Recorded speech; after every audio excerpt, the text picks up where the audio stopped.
নমস্কার। 2024 জুলাই 2024 সালের জুলাই মাস মেষ রাশি এবং মেষ লগ্নের জাতক জাতিকাদের ঠিক কিরকম কাটবে, অর্থাৎ রাশি ভিত্তিক ফলাফল। এই জুলাই মাসের যে রাশিফল এটা আপনাদের কাছে উপস্থিত করতে আমার সামান্য কিছু বিলম্ব হলেও আশা করি আপনারা মার্জনা করে দেবেন। তো এই জুলাই মাসে মেষ রাশি এবং মেষ লগ্নের জাতক জাতিকাদের জন্য কি থাকছে কোয়ালিটি অফ টাইম, কি থাকছে সময়ের গুণগত বৈশিষ্ট্য, অর্থাৎ সময় কতটা আপনার ফেভারে থাকছে বা সময় কতটা আপনার এগেনস্টে থাকছে। মেষ রাশি মেষ লগ্ন অর্থাৎ সাইন এরিজ, ন্যাচারাল জোডিয়াকের ফার্স্ট হাউস। রাশিফল কিন্তু আসলে মূলত গোচর ফল। গোচরে গ্রহদের কি অবস্থান থাকছে, তাদের কি সঞ্চার ইত্যাদি থাকছে, তাদের কি অবস্থান থাকছে, যে সৌরমণ্ডলে যে সোলার সিস্টেমে আমরা রয়েছি সেখানে গ্রহদের এই গোচরে বা সঞ্চারে যে অবস্থান থাকছে, যেটাকে ট্রানজিট বলা হয়, তার উপরেই ভিত্তি করে কিন্তু এই প্রেজেন্ট কোয়ালিটি অফ টাইম বা সময়ের গুণগত বৈশিষ্ট্য নির্ধারিত হয়। গোচর ফল, সুতরাং গোচর ফল মানেই রাশিফল। এই রাশিফল কিন্তু মানুষের কাছে অত্যন্ত কাঙ্ক্ষিত এবং আদরণীয়, এবং সেটা খুব যুক্তিসঙ্গত। তার কারণ গ্রহরা গোচরের সঞ্চারে কোথায় কিভাবে যাচ্ছে, কোথায় কি অবস্থানে থাকছে, তার প্রভাবের মাধ্যম, তার প্রভাব কিন্তু আমাদের উপর বিশেষভাবে একটা জায়গায়, তার প্রভাব আমাদের উপর বিশেষভাবে একটা নিয়ন্ত্রণের ক্ষেত্র তৈরি করে। তার দ্বারা আমরা প্রভাবিত হই এবং নিয়ন্ত্রিত হই। মেষ রাশি মেষ লগ্নের জাতক জাতিকাদের জুলাই মাস ঠিক কিরকম কাটবে এটা জানতে বা বুঝতে গেলে যেটা আমাদের প্রথমেই দেখতে হয় তা হচ্ছে এই জুলাই মাসে সমস্ত গ্রহরা কোথায় কিভাবে অবস্থান করে রয়েছে, তার উপরেই কিন্তু কোয়ালিটি অফ টাইম নির্ধারিত হয়ে থাকে। জুলাই মাসে মেষ রাশি মেষ লগ্নের যে অধিপতি গ্রহ মঙ্গল, সে কিন্তু 12 জুলাই 12ই জুলাই সে সঞ্চার করে যাবে সেকেন্ড হাউসে, অর্থাৎ বৃষ রাশিতে। আর 12ই জুলাই পর্যন্ত মঙ্গল থাকছে রাশি লগ্নেই, এবং 12 জুলাই চলে যাচ্ছে সেকেন্ড হাউসে, যেখানে বৃহস্পতি অবস্থান করে থাকছে পুরো জুলাই মাসটা। মেষ রাশি মেষ লগ্নের জন্য বৃহস্পতিও অত্যন্ত গুরুত্বপূর্ণ গ্রহ, এবং মঙ্গলও কিন্তু, বৃহস্পতিও গুরুত্বপূর্ণ গ্রহ এবং রাশি লগ্নের অধিপতি হিসেবে মঙ্গলও অত্যন্ত গুরুত্বপূর্ণ গ্রহ। 26শে জুলাই 12ই জুলাই বৃষ রাশিতে সঞ্চার করার পর কৃত্তিকা নক্ষত্র থেকে রোহিণী নক্ষত্রে সঞ্চার করবে মঙ্গল 26শে জুলাই। এই 26শে জুলাই এর পর থেকে কিন্তু রোহিণী নক্ষত্রের জাতক জাতিকারা বিভিন্ন রকমের শুভ ফল পাবেন। তার কারণ সেখানে বৃহস্পতি অলরেডি রয়েছে, এবং 26শে জুলাই এই রোহিণী নক্ষত্রে মঙ্গল এসে সঞ্চার করবে, এবং বৃহস্পতির সঙ্গে তার একই রাশিতে একই নক্ষত্রে সহাবস্থান তৈরি হতে চলেছে। রাহু তাদের দ্বাদশে থাকছে পুরো মাসটাই, কিন্তু 8 জুলাই বা 8ই জুলাই রাহুর নক্ষত্র সঞ্চার সংগঠিত হবে। রাহু রেবতী নক্ষত্র থেকে উত্তর ভাদ্রপদ নক্ষত্রে সঞ্চার করবে। আর শনি মহারাজ, শনি তাদের একাদশে রয়েছে, কিন্তু শনি কিন্তু এই পুরো জুলাই মাস বক্র গতিতে থাকছে তাদের 11th হাউসে। কেতু তাদের ষষ্ঠে 6th হাউসে অবস্থান করে থাকছে। শুক্র মেষ রাশি মেষ লগ্নের আরেকটি অন্যতম গুরুত্বপূর্ণ গ্রহ শুক্র। এই শুক্র 6 জুলাই তাদের 4th হাউসে অর্থাৎ কর্কটে সঞ্চার করবে, কিন্তু প্রথম 6টা দিন জুলাই মাসে শুক্র তাদের 3rd হাউসে অবস্থান করে থাকবে। আর 31 জুলাই শুক্র চলে আসছে সিংহ রাশিতে। রবিও মেষ রাশি মেষ লগ্নের জন্য বিশেষ গুরুত্বপূর্ণ গ্রহ। এই রবি 16 জুলাই তাদের 4th হাউসে সঞ্চার করবে, আর প্রথম 16টা দিন থাকছে তাদের 3rd হাউসে। বুধ মেষ রাশি মেষ লগ্নের যেটা পঞ্চম ঘর 5th হাউস, সেখানে বুধ 19 জুলাই সঞ্চার করবে, আর 19শে জুলাই এর আগে অর্থাৎ 1 জুলাই থেকে 19 জুলাই পর্যন্ত বুধকে পাওয়া যাচ্ছে জুলাই মাসের তাদের 4th হাউসে বা কর্কট রাশিতে। সুতরাং এই হচ্ছে গ্রহ অবস্থান মেষ রাশি মেষ লগ্নের জন্য এবং একাধিক গ্রহ, বেশিরভাগ গ্রহই কিন্তু মেষ রাশি মেষ লগ্নের রাশি লগ্ন থেকে ষষ্ঠ ঘরের মধ্যে অধিকাংশ গ্রহরাই অবস্থান করে থাকছে এবং একমাত্র শনি তাদের 11th হাউসে বক্র গতিতে থাকবে। এবার এখানে গ্রহাবস্থানের ভিত্তিতে এই জুলাই মাস ঠিক কিরকম কাটবে, জুলাই মাসের সময় কতটা আপনাদের ফেভার করবে বা সময় কতটা আপনাদের এগেনস্টে থাকছে। প্রথমেই শরীর স্বাস্থ্য বা হেলথ। শরীর স্বাস্থ্য বা হেলথ সম্পর্কে কিন্তু এই জুলাই মাস ক্রমশ তাদের জন্য আমি ভালোই বলবো, কারণ রাশি লগ্নে মঙ্গল থাকলেও এই মঙ্গল কিন্তু বহু সময় কিছু রক্তপাত ইত্যাদি, যেটা 12ই জুলাই পর্যন্ত 12 জুলাই পর্যন্ত এই সম্ভাবনাগুলো থাকছে, হাইপার টেনশন, হাইপার অ্যাংজাইটি, উচ্চ রক্তচাপ, কিন্তু 12 জুলাইয়ের পর থেকে কিন্তু শরীর স্বাস্থ্যের ক্ষেত্র তুলনামূলক শুভ। তবে আপার অ্যাবডোমেন জনিত সমস্যা এবং খাওয়া দাওয়া, ডাইজেস্টিভ সিস্টেম ইত্যাদির ক্ষেত্রে যথেষ্ট সতর্ক থাকতে হবে। এবং আপার অ্যাবডোমেনে অর্থাৎ যেটা আমরা মূলত প্রথমেই বলবো তা হচ্ছে লিভার, গলব্লাডার, স্টমাক, এই সমস্ত ক্ষেত্রে সতর্কতা প্রয়োজন এবং ডাইজেস্টিভ সিস্টেম সম্পর্কে, প্যানক্রিয়াস ইত্যাদি সম্পর্কে যথেষ্ট সতর্ক থাকতে হবে। মেষ রাশি মেষ লগ্নের জাতক জাতিকাদের জন্য আয়ের ক্ষেত্র বা ইনকামের ক্ষেত্র কিন্তু শুভই থাকছে। আয় বা ইনকাম সম্পর্কে বিশেষ কোনো দুশ্চিন্তার কারণ নেই। তবে যারা কোনো সরকারি চাকুরির মধ্যে নেই, যেখানে আয়ের একটা ধারাবাহিকতার ক্ষেত্র থাকে, সেখানে কিন্তু আমি বলবো যে ইনকামের ক্ষেত্র কোথাও কোথাও কিছুটা স্লো হতে পারে, কোথাও কোথাও একটু মন্থর হতে পারে, কিন্তু হলেও বিশেষ কোনো অসুবিধার কারণ থাকবে না। তার কারণ হচ্ছে অন্যান্য যে গ্রহ অবস্থান থাকছে, 11th হাউস বাদে যে গ্রহ অবস্থান থাকছে, সেটা কিন্তু অর্থাগমের ক্ষেত্রে অত্যন্ত শুভ এবং আর্থিক ক্ষেত্র সম্পর্কে, ইনকাম সম্পর্কে বিশেষ কোনো দুশ্চিন্তার কারণ থাকছে না। তবে ব্যয়ভাব অত্যন্ত প্রবল থাকছে, ব্যয়ের ক্ষেত্র বিশেষভাবে কিন্তু প্রবল থাকছে বিভিন্ন কারণে। কোথাও কোথাও কিছু ট্যুর অ্যান্ড ট্রাভেল, ভ্রমণ, কোনো দূর যাত্রা, বিদেশ যাত্রা, বিভিন্ন রকমের ভ্রমণের কারণে, কোথাও অপচয়ের কারণেও কিছু ভ্রমণের ক্ষেত্র থাকছে। এর সঙ্গে সঙ্গে আরেকটি ক্ষেত্র থাকবে, সেটা হচ্ছে নিজস্ব যাদের গৃহ ইত্যাদি রয়েছে, ফ্ল্যাট বা বাড়ি, সেখানে একটা ডেকোরেশন বা সেখানে বিনিয়োগ, সেখানে কিন্তু কিছুটা অর্থ বিনিয়োগের প্রয়োজন হতে পারে। এরপর বলবো যারা ছাত্রছাত্রী বা স্টুডেন্ট, ছাত্রছাত্রী বা স্টুডেন্ট যারা, তাদের জন্য কিন্তু এই মাসের 16 জুলাইয়ের পরবর্তী সময় অত্যন্ত ফেভারেবল। তাদের বিশেষ করে যারা উচ্চ শিক্ষার সঙ্গে সংযুক্ত, তারা তো বিশেষ ফেভার পেতে চলেছেন। তাদের যেটা লক্ষ্য বা গোল বা টার্গেট, সেখানে সাফল্য তারা পাবেন। এবং এর সঙ্গে সঙ্গে যারা কোনো গাইড বা মেন্টরের কাছে রয়েছেন, যারা পোস্টডক, পিএইচডি ইত্যাদি করছেন, রিসার্চ ওরিয়েন্টেড কাজকর্ম করছেন, সেখানেও তারা বিশেষ ফেভার পেতে চলেছেন। এবং জুলাই মাসের মধ্যভাগ থেকে তো অতি অবশ্যই তাদের একটা ফেভারের জায়গা তৈরি হচ্ছে। ছাত্রছাত্রী বা স্টুডেন্ট যারা, তাদের জন্য জুলাই মাসের প্রথম ভাগ, প্রথম 2টি সপ্তাহে কিছু মানসিক ক্ষেত্রে কিছুটা মনঃসংযোগের অভাব, ল্যাক অফ কনসেন্ট্রেশন ইত্যাদি হতে পারে, কিন্তু তৃতীয় এবং চতুর্থ সপ্তাহ অত্যন্ত ফেভারেবল। যারা ছাত্রছাত্রী বা স্টুডেন্ট, যারা পড়াশোনার ক্ষেত্রে রয়েছেন, যারা উচ্চ শিক্ষার সঙ্গে সংযুক্ত, যারা উচ্চ শিক্ষার কারণে বিদেশে রয়েছেন, অন্য কোনো স্টেটে রয়েছেন, বিশেষ শুভ সময় কিন্তু তাদের জন্য। যারা রিলেশনশিপ, প্রেম প্রীতি, প্রণয় ইত্যাদির মধ্যে রয়েছেন, সেখানে কিন্তু প্রথম 2টি সপ্তাহ ফেভারেবল থাকছে না।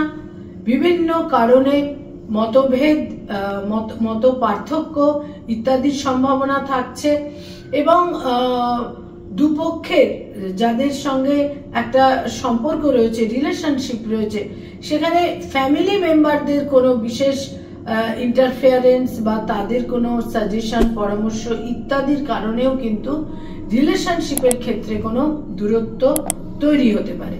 তবে জুলাই মাসের 3rd উইক এবং 4th উইক নতুন প্রেমের সম্পর্ক তৈরির ক্ষেত্রে যথেষ্ট শুভ, এবং বহু ক্ষেত্রে সেক্ষেত্রে দেখা যাবে যে যাদের রিলেশনশিপ রয়েছে তারা বিবাহের সিদ্ধান্ত নিতে চলেছেন, এবং বিবাহের ক্ষেত্র, বিবাহের সিদ্ধান্ত নেওয়ার ক্ষেত্র কিন্তু বিশেষ শুভ 16 জুলাইয়ের পরবর্তী সময় থেকে। যারা মেষ রাশি মেষ লগ্নের জাতক জাতিকা যারা উচ্চ শিক্ষার কারণে বিদেশ যেতে চাইছেন, এই মাস কিন্তু অতি অবশ্যই শুভ। উচ্চ শিক্ষার কারণে বা কর্মসূত্রে বিদেশ যাত্রার ক্ষেত্রে বিভিন্ন সাপোর্ট, সহযোগিতা এবং যে সমস্ত প্রসেসিং এর মধ্যে দিয়ে যেতে হয় সমস্ত ক্ষেত্রে কিন্তু সময় অত্যন্ত ফেভারেবল তাদের জন্য হতে চলেছে। বিভিন্ন প্রফেশনে রয়েছেন মেষ রাশি মেষ লগ্নের জাতক জাতিকারা, তাদের জন্য প্রথমেই বলবো যারা ডক্টর, মেডিকেল ফিল্ডে রয়েছেন, হিলিং প্রফেশনে রয়েছেন, থার্ড উইক ফোর্থ উইক অতীব শুভ, অত্যন্ত ফেভারেবল। থার্ড উইক এবং ফোর্থ উইকে বহু অপোজিশন, বিরোধিতা অপসারিত হবে, ফেভার পাবেন, মর্যাদা, প্রভাব, প্রতিপত্তি ইত্যাদি কিন্তু বৃদ্ধি পাবে, এবং আপনাদের মধ্যে যে মেরিট, ট্যালেন্ট রয়েছে সেটা কিন্তু স্বীকৃতি লাভ করবে। এবং ডক্টর যারা, তাদের জন্য কিন্তু বিশেষ করে আমি বলবো যে 15 জুলাইয়ের পর থেকে বা 16 জুলাইয়ের পর থেকে আপনারা বিভিন্ন ক্ষেত্রে শুভ ফল পাবেন। কোথাও কোথাও পুরস্কৃত হওয়ার বা কোনোভাবে বিশেষভাবে কোনো সংবর্ধনা, পুরস্কার, মর্যাদা সূচক কোনো কিছু হওয়ার সম্ভাবনা যথেষ্ট পরিমাণে থাকছে। যারা আইনি পরামর্শ দিয়ে থাকেন, লয়ের ফিল্ডে রয়েছেন, অ্যাডভোকেট, লয়ার ইত্যাদি, তাদের জন্য বলবো যে এই জুলাই মাসের লাস্ট উইক কিন্তু আপনাদের জন্য ফেভারেবল। যোগাযোগের মাধ্যমে, বিভিন্ন ভাবে যোগাযোগের মাধ্যমে এবং পরিচিত যে সার্কেল রয়েছে তাদের বিভিন্ন ফেভার, বিভিন্ন ভাবে মক্কেলদের সঙ্গে সম্পর্কের উন্নতি এবং কর্মক্ষেত্রে প্রসার এবং বৃদ্ধির ক্ষেত্র কিন্তু তৈরি হবে। তবে প্রথম দুটি সপ্তাহে প্রবল মানসিক অস্থিরতার ক্ষেত্র থাকছে। যারা মানি মার্কেটে রয়েছেন, stock market, share market, insurance, banking sector, যারা বিভিন্ন ফিনান্সিয়াল ইনস্টিটিউটে সংযুক্ত হয়ে রয়েছেন, যারা চার্টার্ড অ্যাকাউন্টেন্ট, নিজস্ব চার্টার্ড ফার্ম রয়েছে, জুলাই মাসের লাস্ট 2 উইকস, জুলাই মাসের শেষ দুটি সপ্তাহ সার্বিকভাবে কিন্তু আপনারা শুভ ফল পাবেন। এবং 19 জুলাইয়ের পর থেকে রবি এবং বুধ একত্রে আপনাদের পঞ্চমে অবস্থান করবে। সুতরাং মেধা, মেরিট, সিদ্ধান্ত নেওয়ার ক্ষমতা, বিভিন্ন ভাবে আপনারা শুভ ফল পাবেন। এবং যারা বিনিয়োগের কাজ করিয়ে থাকেন এজেন্ট হিসেবে, তারাও কিন্তু বিভিন্ন ভাবে শুভ ফল পেতে চলেছেন। যারা ক্রিয়েটিভ ফিল্ডের মানুষ, যারা সৃষ্টিশীল কাজকর্ম ইত্যাদি মধ্যে সংযুক্ত রয়েছেন, যারা অভিনয়ের জগতে রয়েছেন, যারা ইনস্ট্রুমেন্ট বাজিয়ে থাকেন, যারা কোনো অ্যানিমেশনের জগতে রয়েছেন, বিজ্ঞাপনের জগতে রয়েছেন, যারা কোনোভাবে বাচিক শিল্পী, সঙ্গীত শিল্পী, যে কোনো রকমের ক্রিয়েটিভিটির সঙ্গে যারা সংযুক্ত, তাদের জন্য কিন্তু সময় ফেভারেবল। এই মাসে সময় যথেষ্ট ফেভারেবল থাকছে, কারণ শুক্র আপনাদের 4th হাউসে অবস্থান করবে। আপনাদের মানসিক ক্ষেত্রে বিভিন্ন শুভ ফল, এবং আপনাদের 10th হাউসে দশমে যেহেতু শুক্রের দৃষ্টি থাকবে 6 জুলাইয়ের পর থেকে, অর্থাৎ আমরা দ্বিতীয়, তৃতীয় এবং চতুর্থ সপ্তাহে ক্রিয়েটিভ ফিল্ডের মানুষদের কর্মজীবনে একটা সাফল্য লাভের ক্ষেত্র তৈরি হচ্ছে। বিভিন্ন ভাবে যোগাযোগের মাধ্যমে সাফল্যের ক্ষেত্র তৈরি হবে আপনাদের। বিশেষ করে আমি বলবো থার্ড উইক এবং ফোর্থ উইক অত্যন্ত সাফল্যজনক হতে চলেছে। ক্রিয়েটিভিটির ক্ষেত্রে কিন্তু আপনারা নিশ্চিত রূপে কিছু সাফল্য মুখ দেখতে পাবেন, এবং যোগাযোগের মাধ্যমে আরো বেশি একটা বিস্তার লাভের ক্ষেত্র তৈরি হবে। যারা সরকারি চাকরি করেন, গভর্নমেন্টের সঙ্গে কানেক্টেড হয়ে কাজকর্ম করেন, তৃতীয় এবং চতুর্থ সপ্তাহ অত্যন্ত ফেভারেবল। কিন্তু প্রথম দুটি সপ্তাহে কিছু ডিসপিউট, গোলযোগ তৈরি হতে পারে। এবং যারা কোনো ভিজিলেন্স জনিত বা আইনি সমস্যায় রয়েছেন, তাদের কিন্তু যথেষ্ট নিজেদের একটা জায়গায় লজিক্যাল রাখা উচিত এবং কুল ডাউন করে থাকা উচিত, আদারওয়াইজ কিন্তু সংঘর্ষ বৃদ্ধি পাবে। যারা বেসরকারি ক্ষেত্রে কাজকর্ম করেন, তাদের জন্য কিন্তু বিশেষ করে দ্বিতীয়, তৃতীয় এবং চতুর্থ সপ্তাহ অত্যন্ত শুভ। কর্ম লাভের সম্ভাবনা এবং দূরযাত্রা, বিদেশ যাত্রারও কিন্তু এই মাসে বিশেষ সম্ভাবনা থাকছে। এবং সাপোর্টিভ মানুষদের একটা ফেভার এই সময় কিন্তু আপনারা পাবেন। যারা শিক্ষক, শিক্ষয়িত্রী, অধ্যাপক, অধ্যাপিকা, ফ্যাকাল্টি হিসেবে বিভিন্ন ইনস্টিটিউটে যারা পড়ানোর কাজ করেন, যারা স্কুল, কলেজ, ইউনিভার্সিটিতে পড়িয়ে থাকেন, তাদের জন্য কিন্তু এই মাস অতীব favourable. Third week, fourth week তো নিশ্চিত রূপে শুভ, কোনো রকম কোনো সন্দেহ নেই। প্রভাব প্রতিপত্তি বৃদ্ধি পাবে, আপনারা অ্যাপ্রিসিয়েটেড হবেন, আপনাদের গ্রহণযোগ্যতা বৃদ্ধি পাবে এবং আপনারা একটা লিডিং অবস্থানে কিন্তু থাকতে পারবেন। যারা রাজনৈতিক ব্যক্তিত্ব, পলিটিক্যাল ফিগার, আপনাদের জন্য জুলাই মাসের শেষ 10টা দিন অত্যন্ত ফেভারেবল। আপনাদের বুদ্ধি, আপনাদের মেধা, আপনাদের সিদ্ধান্ত নেওয়ার ক্ষমতা আপনাদের ফেভার এনে দেবে এবং বিভিন্নভাবে ট্যুর অ্যান্ড ট্রাভেলের কিন্তু সম্ভাবনা থাকছে। যারা ব্যবসা বাণিজ্য করেন, বিজনেস ওরিয়েন্টেড পিপল, তাদের জন্য বিশেষ করে বলবো এ মাসের প্রথম সপ্তাহটি কিন্তু ফেভারেবল নয়, কিন্তু দ্বিতীয়, তৃতীয়, চতুর্থ সপ্তাহ আপনাদের ফেভারে থাকছে, অতি অবশ্যই আপনাদের ফেভারে থাকছে। এবং যারা কোনো লাক্সারিয়াস কোনো আইটেম, এই ধরনের কোনো কিছু ভোগ্যপণ্য বা কোনো কিছু এই ধরনের বিক্রয়ের কাজে রয়েছেন, তারা কিন্তু দ্বিতীয়, তৃতীয় এবং চতুর্থ সপ্তাহে অতি অবশ্যই শুভ ফল পাবেন। যারা কোনো স্থাবর সম্পত্তি ক্রয় করতে চাইছেন, বিনিয়োগ করতে চাইছেন, তাদের জন্য বলবো তৃতীয়, চতুর্থ সপ্তাহ অত্যন্ত ফেভারেবল। গৃহ, ভূমি, বাহন সর্বক্ষেত্রেই কিন্তু বিশেষ শুভ দ্বিতীয়, তৃতীয় এবং চতুর্থ সপ্তাহ। যারা পেরেন্টস, পিতামাতা, তাদের সন্তানের ক্ষেত্র আপনাদের একটা গৌরব বা আনন্দ দেওয়ার মতো ক্ষেত্রে পৌঁছবে 19 জুলাইয়ের পরবর্তী সময়, অর্থাৎ জুলাই মাসের শেষ 10টা দিন যারা পিতামাতা, তারা কিন্তু সন্তানের সাফল্য নিশ্চিত রূপে অনুভব করতে পারবেন এবং সন্তানের দূরযাত্রা, বিদেশ যাত্রা যাদের কাছে বাঞ্ছিত হয়ে রয়েছে, সেখানেও কিন্তু সাফল্যের ক্ষেত্র তৈরি হয়ে রয়েছে। যারা বিবাহিত, দাম্পত্য জীবনে রয়েছেন, তাদের জন্য এ মাসের প্রথম সপ্তাহটি কিন্তু ফেভারেবল নয়। বিভিন্নভাবে মতভেদের ক্ষেত্র থাকছে, মত পার্থক্যের ক্ষেত্র থাকছে, কিন্তু দ্বিতীয়, তৃতীয় এবং চতুর্থ সপ্তাহ, সেকেন্ড, থার্ড এবং ফোর্থ উইক দাম্পত্য জীবনে কিন্তু প্রীতি, মাধুর্য ইত্যাদি আবার নতুন করে ফিরিয়ে আনবে এবং একটা যৌথভাবে কোনো স্থাবর সম্পত্তি ক্রয়ের ক্ষেত্র বিশেষভাবে এই জুলাই মাসের সেকেন্ড উইক থেকে বা দ্বিতীয় সপ্তাহ থেকে কিন্তু দেখা যাচ্ছে। যারা এই জুলাই মাসে ফ্যামিলি প্ল্যানিং এর কথা ভাবছেন, তাদের জন্য বলবো 16 জুলাই অনওয়ার্ডস সময় আপনাদের অত্যন্ত ফেভারে থাকছে। যারা কোনো প্লেজার ট্রিপে যেতে চাইছেন, সময় ফেভারে থাকছে, কিন্তু বলবো থার্ড উইক, ফোর্থ উইক তুলনামূলক অনেক বেশি ফেভারেবল থাকছে। তবে কোনো কোনো ক্ষেত্রে 12 জুলাইয়ের আগে কোনো সংঘর্ষ, কোনো কনফ্লিক্ট আপনাদের বিড়ম্বনায় ফেলতে পারে। যারা লিটিগেশনের মধ্যে রয়েছেন, যারা কোনো মামলা, মোকদ্দমা, আইনি সমস্যার মধ্যে রয়েছেন, তাদের জন্য কিন্তু সময় ফেভারেবল হতে চলেছে 12 জুলাই অনওয়ার্ডস। বিশেষ একটা সৌভাগ্য সূচক বা যে মামলা মোকদ্দমা রয়েছে সেটা কিন্তু ক্রমশ আপনাদের ফেভারে আসার একটা সম্ভাবনার ক্ষেত্র তৈরি হচ্ছে। জুলাই মাস মেষ রাশি, মেষ লগ্নের জন্য বিভিন্ন ক্ষেত্রে কিন্তু শুভ ফল দেবে। তবে জুলাই মাসের থার্ড এবং ফোর্থ উইক সার্বিকভাবে সমস্ত মেষ রাশি, মেষ লগ্নের জাতক জাতিকাদের জন্য বিশেষ শুভ ফল দেবে। কয়েকটি রং বা কালার আপনাদের জন্য অত্যন্ত গুরুত্বপূর্ণ এবং শুভ থাকছে এই মাসে। তার মধ্যে বিশেষ করে বলবো লাল রং, গোলাপি রং এবং হলুদ রং। লাল, গোলাপি, রেড, পিঙ্ক এবং ইয়েলো এই তিনটে রঙের পোশাক পরিচ্ছদ আপনারা ব্যবহার করতে পারেন। দৈনন্দিন প্রাত্যহিক জীবনে বিভিন্ন ব্যবহার্য জিনিসের ক্ষেত্রে ব্যবহার করতে পারেন। কয়েকটি ডেট আপনাদের জন্য খুব গুরুত্বপূর্ণ থাকছে, সিগনিফিকেন্ট থাকছে।